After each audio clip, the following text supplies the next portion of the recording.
안녕하세요. 핵심 뉴스만 전해드리는 지인입니다. 구독과 좋아요는 제작자에게 큰 힘이 됩니다. 오늘 말씀드릴 회사는 정말 화학업계에서도 괄목할 만한 회사입니다.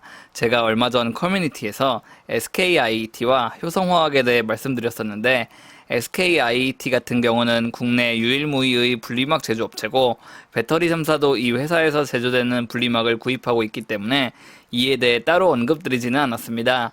이와는 다르게 효성화학 같은 경우는 접하기 힘든 내용이기 때문에 이에 대해 한번 정리해보자는 차원에서 말씀드리려고 합니다. 효성화학의 성장은 구조적인 성장이며 일시적인 캐파 증설이 아닌 미래에 지대한 영향을 끼칠 사업의 확장이기 때문에 이에 대해 강조하려고 합니다. 예상보다 빠르게 오르고 있는 것이 전고점은 물론이고 2분기 실적 발표 때 한 번 더 크게 점프할 가능성이 엿보입니다. 그럼 시작하겠습니다. 일단 효성화학이 취급하고 있는 제품은 매우 다양합니다. 이 가운데서도 매출 비중이 높은 것은 폴리프로필렌인 PP와 폴리에스터 섬유의 일종인 테레프탈산 TPA입니다. 매출액 비중은 지난해 2020년 기준 PP가 55%, TPA가 14% 정도 됩니다. 결국 효성화학이 가장 주력하고 있는 제품은 PP이며 이 제품이 어떤지 확실하게 알아야 한다는 것입니다. PP는 범용 플라스틱 중에 가장 가볍습니다. 따라서 가격 경쟁력이 뛰어나고 다양한 모양으로 성형이 쉽기 때문에 자동차의 여러 부품으로 활용됩니다. 전기차 경량화가 급속하게 진행되고 있기 때문에 전기차의 발전과 더불어 PP 시장도 주목받고 있다고 말할 수 있죠. 이뿐 아니라 PP는 내열성이 강하고 환경 호르몬이 검출되지 않아 주방용품, 밀폐용기, 젖병 등에 사용됩니다. 이미 안전성에 대해서는 검증이 끝난 상태라고 볼 수 있죠. 따라서 앞서 말씀드린 사용처 외에도 의료기기, 식품용 밀폐용기, 즉석 조리식품의 용기로 널리 사용됩니다. 의료기기 같은 경우는 엑스레이 기기나 MRI 기기, 또 주사기도 포함됩니다. 즉 안정성이 뛰어나고 가벼운 플라스틱이라면 대부분 PP가 사용되고 있다고 볼 수 있습니다. 이 회사를 바닥에서 캐치하지는 못했으나 왜 지금 언급하냐면 효성화학이 5년 만에 베트남 공장 증설을 마무리 지었기 때문입니다. 이 공장은 7월부터 가동될 예정입니다. 6월 16일 기사를 살펴보겠습니다. 이 공장이 설립됨에 따라 효성화학의 생산 능력이 2배가량 늘어날 것으로 예측됩니다. 2016년부터 추진해왔기 때문에 5년이나 걸쳐 공사가 진행됐음을 알 수 있습니다. 공장에서 생산되는 제품은 PP, 프로판 탈수소, LPG 등입니다. 관련 설비는 국내에 설치된 공장 설비와 유사한 수준입니다. 7월부터는 말 그대로 올해 6월까지의 효성화학의 덩치에서 2배로 커진다고 볼 수 있습니다. 또 이 공장은 3분기 PP 공정에 대한 조정이 끝나면 본격적으로 생산을 시작할 계획입니다. PP 생산 과정으로는 LPG를 저장 탱크에 보관한 후 수소를 분리하는 탈수소화 작업을 거치고 프로필렌을 강화해 PP를 생산하게 됩니다.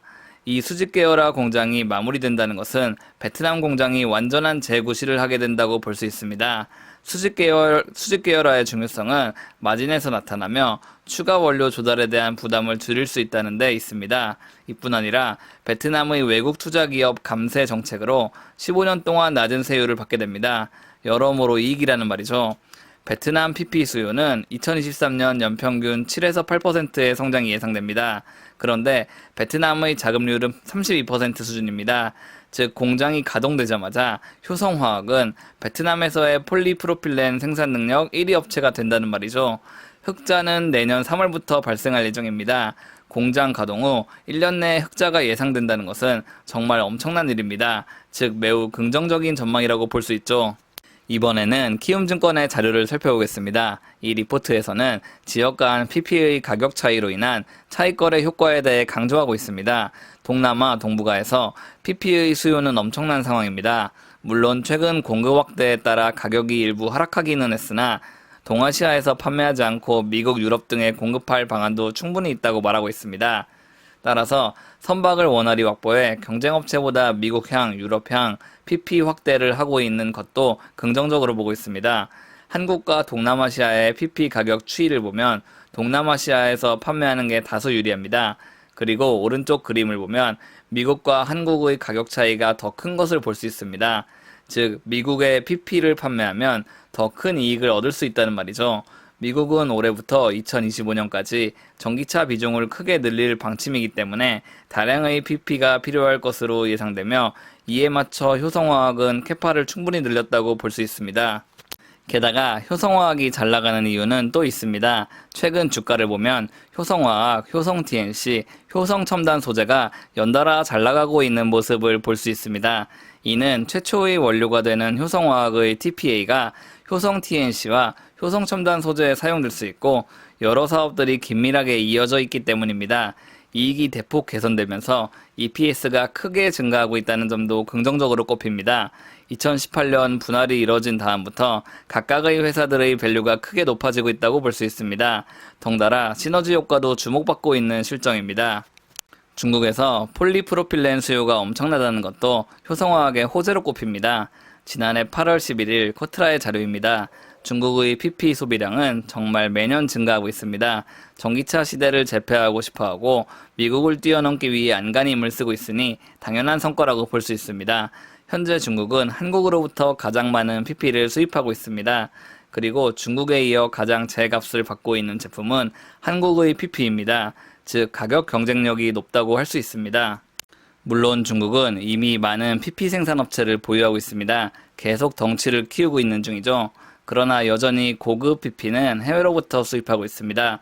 여전히 고급 PP는 한국, 일본, 동남아시아 등을 통해 수입해야 하며 여러 국가와의 사이가 안 좋을수록 다변화된 PP 수입이 필요할 것입니다. 전기차 시장 공략을 가속화하기 위해서는 말이죠. 효성화학의 베트남 공장 증설은 중국 공략을 염두에 건설됐습니다. 효성은 베트남 공장 건설로 동남아와 중국 시장 공략 거점을 확보해 효율성을 극대화시킬 것이라고 말했습니다. 결국에는 중국에 대규모 폴리프로필렌을 수출할 것이라는 계획이죠. 효성화학이 제작하는 PP 중 산업용 파이프 제작에 쓰이는 PPR 제품은 지난해 글로벌 시장 점유율 26%로 1위를 기록했습니다. 이는 중국 공략뿐 아니라 동남아시아 지역에서의 코로나19가 진정되면 대규모 인프라 건설이 추진될 것이고 이에 따라 효성화학이 더욱 수혜를 입을 수 있다는 말입니다. 또 효성화학은 수소 관련 사업도 추진하고 있습니다. 이는 폴리프로필렌을 정제하기 위한 프로판 탈수소 장비를 좀 더 효율적으로 써 수소 관련 사업을 추진하겠다는 것으로 볼 수 있습니다. 고순도 수소를 생산해 이를 어떤 형식으로 사용할지에 대해서는 구체적으로 공개되지는 않았으나 정부의 수소 경제 기조에 맞춰 나가는 것이 여러모로 유리하기 때문에 이런 행보를 취하는 것으로 파악됩니다.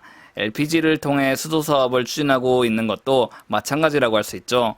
수소 사업 관점에서 보자면 효성화학은 부생수소 생산과 공급을 추진하며 효성중공업은 수소 충전소 보급을, 효성첨단 소재는 탄소섬유 탱크 사업을 담당하고 있다고 볼 수 있습니다. 여러 얘기가 많았으나 결국에는 폴리프로필렌에 대한 수요가 가장 중요합니다. 이는 코로나19와도 수혜를 같이 하며 자동차 산업과도 수혜를 같이 합니다. 즉 의료와 전기차 시장을 모두 붙잡은 소재 시장이라고 볼 수 있죠. 분리막에도 일부 폴리프로필렌이 사용되나 습식이 아닌 건식 분리막이기 때문에 이에 대해서는 제가 언급하지 않았습니다. 제가 가끔 커뮤니티에도 글을 올리곤 하는데 이는 영상을 만들 시간이 충분치 않아 그런 것이니 양해 부탁드립니다. 항상 확실한 정보라고 할지라도 의심하고 분산 투자하는 습관 들이시길 빌겠습니다. 지금까지 핵심 뉴스만 전해드리는 주인이었습니다. 감사합니다.